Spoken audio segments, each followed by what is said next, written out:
important matters before us, but they are more important. Fraser Knight has been looking into a section of society that hasn't really been looked into before, addressing the question of what happens to children who are left alone or home alone when their parents are jailed. Fraser, why did you start looking into this, and what have you found?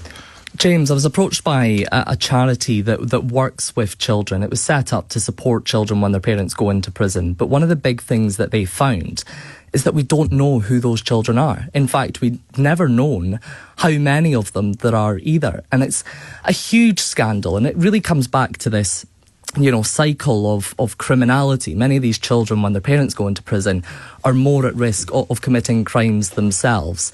And what we've found and what we've been told is that actually there are scores of children who are being left to stay home alone when their parents are in jail, and it's because the authorities just simply don't know that they exist. April Jeffers, for example, is one of those children. She was 15 when her mum was sent to jail, and she told me, she's a bit older now, but she told me she and her siblings were left to fend for themselves at a time when they were at their most vulnerable point. That's when I sort of expected children's services to step in, sort of wider support, but none of that was really in place. So my older sibling was about 17, so he's a bit older than me.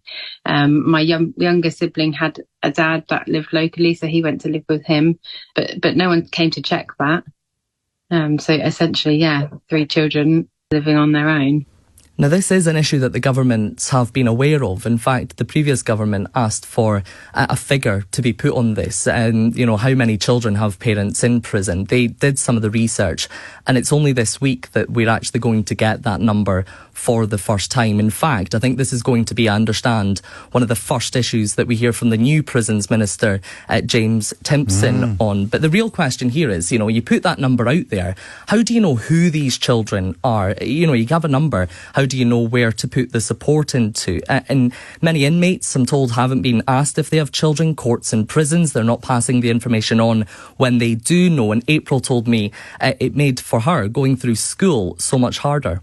I think my life was quite difficult anyway at 15 because my mum was involved with drugs and alcohol. But as a 15-year-old losing your primary caregiver, I was just about to sit my GCSEs. My school attendance obviously dropped, so I wasn't attending school as much as I was. Now, some research has suggested, James, that 65% of children who have a parent behind bars go on to offend themselves. It's something that Labour put in their manifesto. They said they want to sort that out. And as I say, this Thursday, we expect the first official estimate to be released. But Sarah Burrows, who founded this charity that approached me, Children Heard and Seen, she said, we need more than just those figures. The figures that are being released are going to be an estimate. It's still not known who the actual children are. And, children actually do need to have support, be identified and supported. And it is quite strange that we are in 2024 and we don't know who the children are. It's not often I'm lost for words, Fraser, but this is an absolutely extraordinary story. It is. It surprised me a lot as well, hugely. And we wait for Thursday to discover the scale of the problem. I mean, listen, I fully acknowledge you may not know the answer to these questions because the story is so fresh, as it were. The details are so fresh. But has it always been like this, or was the system better geared in the past to catching these children when they find themselves in these situations? I understand it's always been like this. Sarah Burrows that was speaking there, she set up this charity to support children because she was worried about them not having the support. And she said even for herself 10 years ago, she was like, how on earth do we not know how many there are, never mind where they are? There has been calls for specific legislation around this. I saw that. It was Kerry Taylor, wasn't it? Not Kerry McCarthy, sorry. Yeah, she spoke just before the general election. Of course, she's now serving in government. It's unclear as to whether there will be anything in the King's speech about this tomorrow. But of course, we wait to hear from the Prisons Minister about what happens next. Well, he will know, won't he, Timpson, more about this than probably anybody who's been anywhere near the Home Office in 20 years, certainly from the political side of the equation. But that I'm just trying to think where responsibility lies. So if you're a judge and you send someone to jail and you know that they've got children, you'd sort of hope a judge might take some interest in what happens to the children as the mother is carted away to. Yep.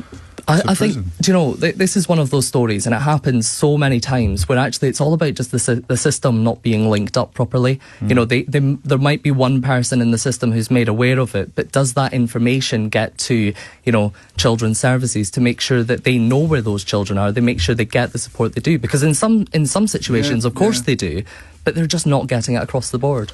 And some children would almost be hiding from the authorities as well. So it's the not stigma. as if they're not sticking their hand up in the air and asking for help. Fraser Knight, you'll be back on Thursday, I imagine, or certainly we'll be back in this sort of territory. But before you go, was there a club? Was there a team?